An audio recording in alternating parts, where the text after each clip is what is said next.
Once upon a time, the infamous rover Reynardo plundered the floating isles. Then his mother called him to her deathbed. "Swear to me that you won't die on the gallows," she rasped. Reluctantly, he swore. And he whiled away his days at home with music, cards, and wine. But the Emperor had changed. He'd been good once, a shy, almost humble toad. He'd built universities. Then people started whispering about mass graves in the woods, midnight rituals, victims screaming. The Imperial Ravens would round up entire villages, and no one ever returned. The Ravens had come to Ubar scouting for ancient books said to be of great power. But the librarians had hidden the books, so they'd burnt the librarians. The citizens, outraged, had driven them off. The Ravens had come back with dropships. The kid had fled with one of those books. He was brave and dumb and wanted to join the rebellion. And Reynardo had promised his mother he'd protect him.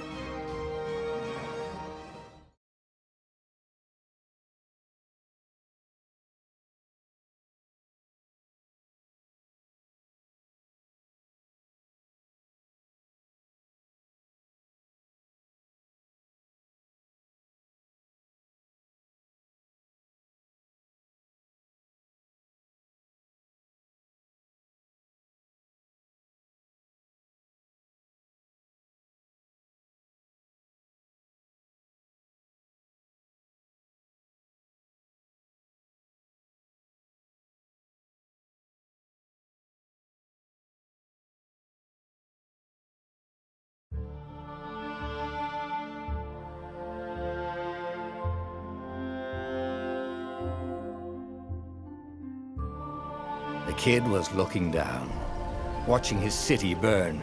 "Sorry, kid," Reynardo told the kid.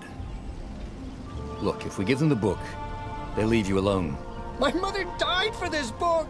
"I promised her I'd protect you." Oh, damn it. The kid had run off.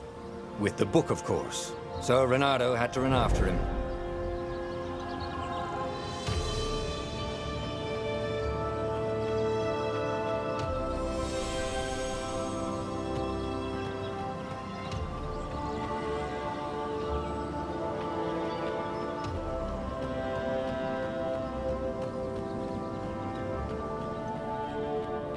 The two Ravens were staring at the kid like he was their dinner, which probably was what was in their tiny brains. "Hey," Reynardo said. They cocked their heads at him.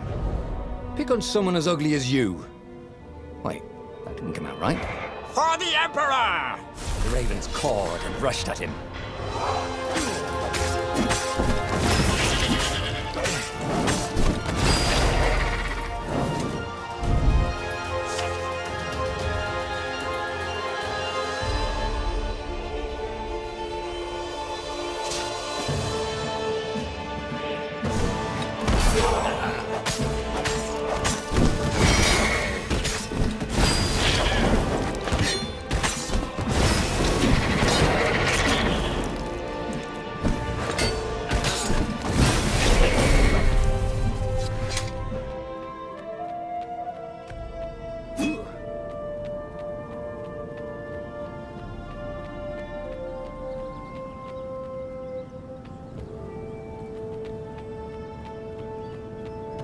A dropship flew overhead. He hoped they hadn't noticed him. The kid.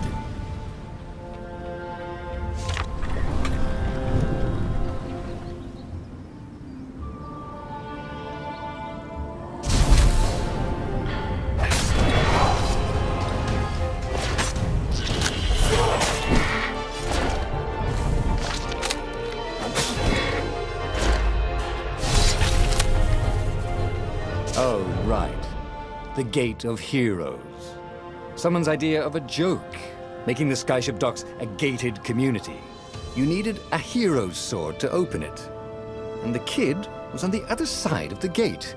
Who let you through? Promise me you'll take the book to the rebels, or I'm gonna steal your ship. I'm not taking that damn book anywhere, and neither are you. Try and stop me, laughed the kid. I bet you don't even have a hero sword. And with that, the kid hopped away. Had to hand it to the kid. He was an idiot, but he had guts. Where was Renato going to get a hero sword?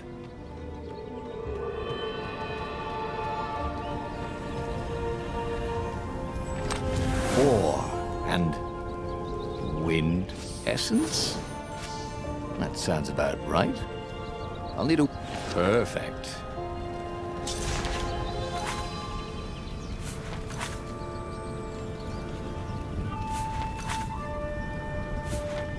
A hero sword. QED.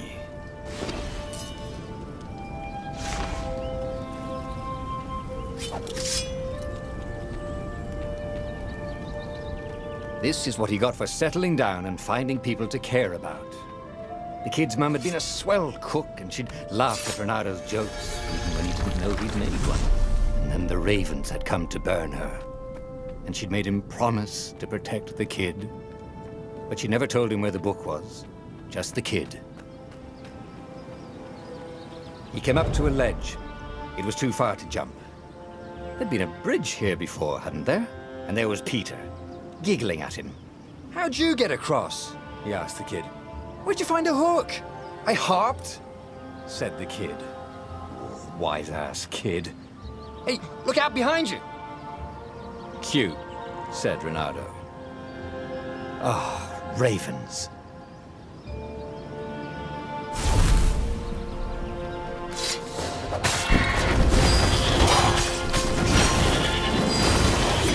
It was time to talk some sense into the kid. He took his way across the ledge and chased the kid down. Thing was, he hadn't used his hook since he'd retired. He'd done it. Maybe if he meditated at that altar there, he'd remember his old skills.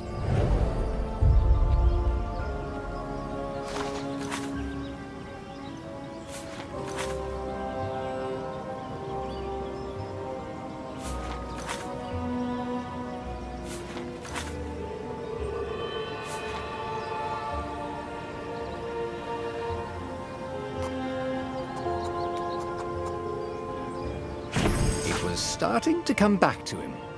Something you never completely forgot, like how to freeze time when attacking.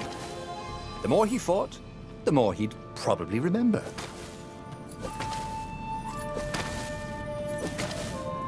And there was the Farfarer. She was the fastest ship he'd ever known. She could do the Kestra run in 12 furlongs. Oh, so the salesman had told him. And something told him the kid was about to walk into an ambush. "Stop!" he shouted. "I'm not giving you the book!" shouted the kid, and took off. "No! Peter!" But the kid ran for it, and a goggler nailed him with its ivy.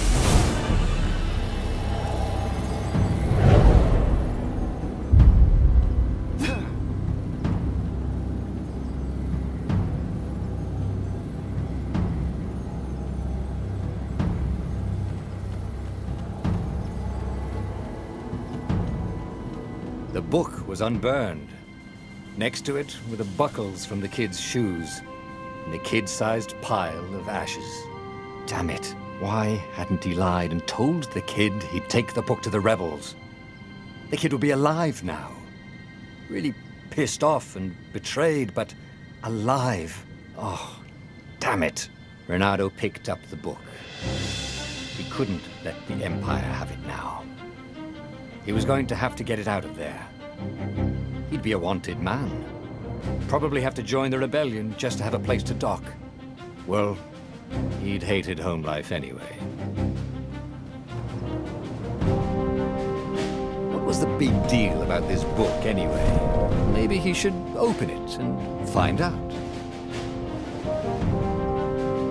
All that had been years ago. How many? The war was a blur. And now 3 Raven scout ships were chasing him. "Where are you running, rebel?" cawed the Raven captain over the loud hailer. Renato could see them cranking up their catapults. "Just going out for milk," Renato yelled back. Where can you run? Laughed the raven horribly. Far behind him, another city was burning. The dark cloud above its island was thousands of Imperial ships.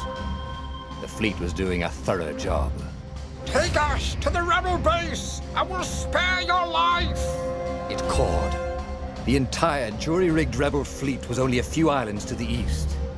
Beyond that were only the pillars of heaven, a sea of endless blood-colored tornadoes. The rebellion was out of time, unless Reynardo could bring a game-changer. Maybe he could.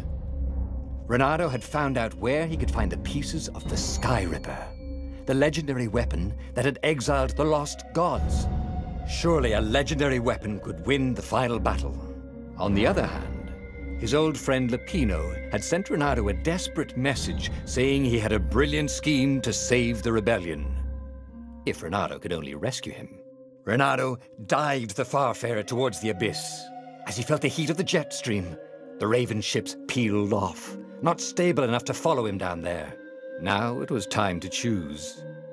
Lapino or the Sky Ripper.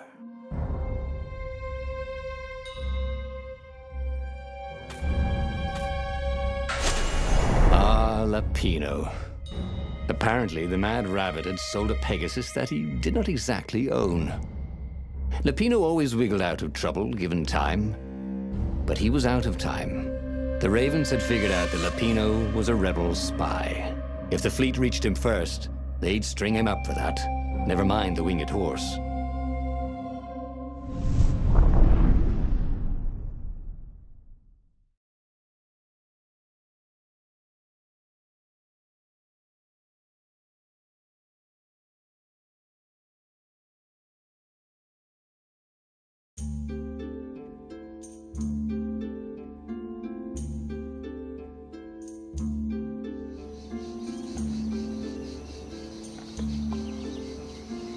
Lapino had apparently managed to confuse the judge by arguing that he hadn't actually stolen a winged horse. He'd only sold it. But wait, where was the prison? The village was empty. Had everybody fled the Ravens? If I craft a sword now, it's going to be really short.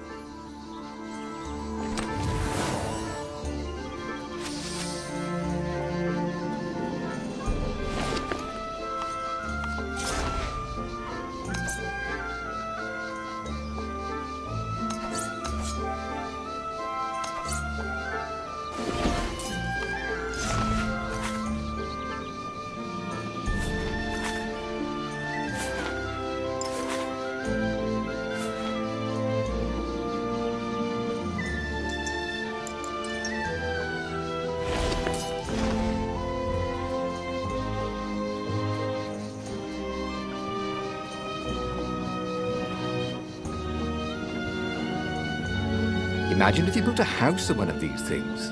Oh, that would be amazing. It would be like having a boat.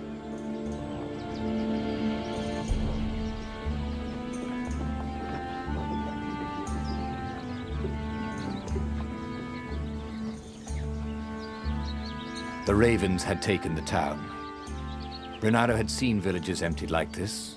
All the people taken away to be sacrificed in the Emperor's secret rituals. Reynardo hoped the people were just hiding. Reynardo's blood was up. He just needed to smash something.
Ravens were landing everywhere.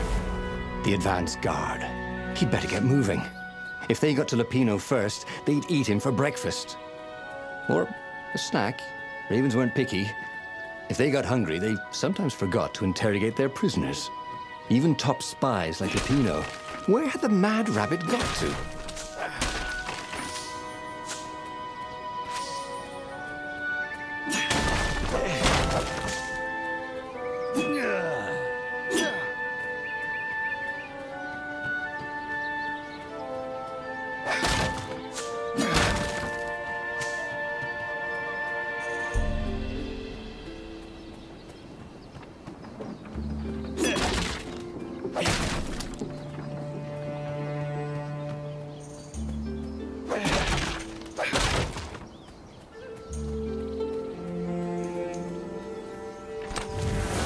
Renato had been to a dungeon once where all the chests had teeth and eyes. It had been a short visit.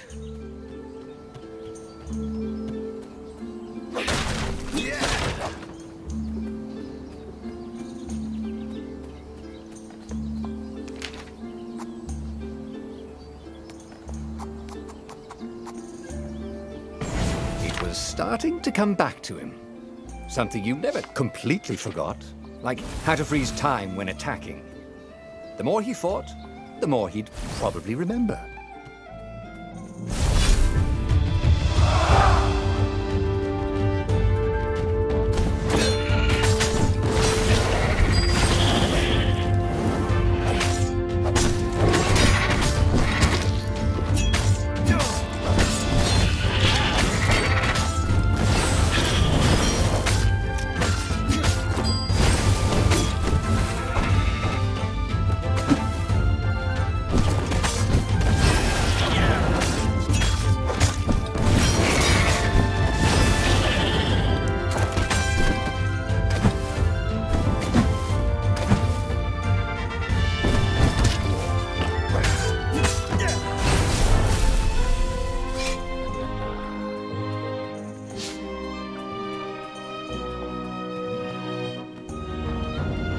Renato felt a chill run down his back.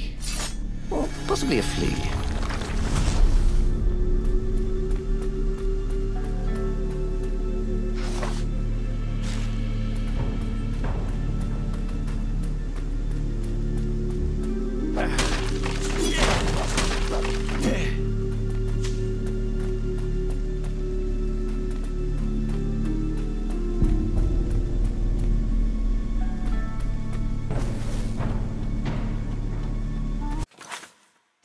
Can't we just agree to disagree?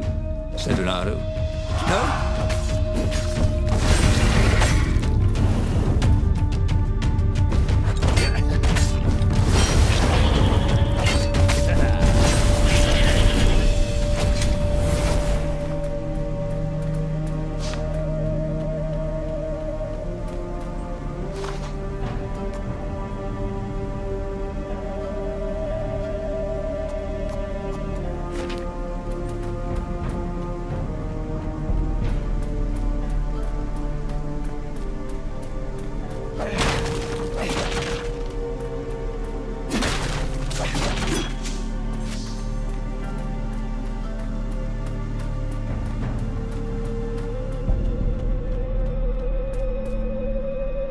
Dirty and bloody, Renato finally reached Lupino. The rabbit was practicing his shuffle. Renato recognized the cards. It was Lupino's favorite deck. Oh, I thought you were in danger. I am. The ravens are coming. Oh, the prison thing. Right, yeah, see, this guard owed me 53 ducats, so we made a deal. They're very reasonable people, actually, for weasels. Now, I got a brilliant plan to kidnap Zenobia. We capture Zenobia, we find out what she knows, and that's the whole war right there. Easy peasy, lemon squeezy. Capture the Emperor's greatest general, who also happened to be a deadly sorcerer and, oh, his only daughter? That would be worth it. On the other hand, he could still get to the core of the Sky Ripper, even if he couldn't get the whole thing. It must have great power,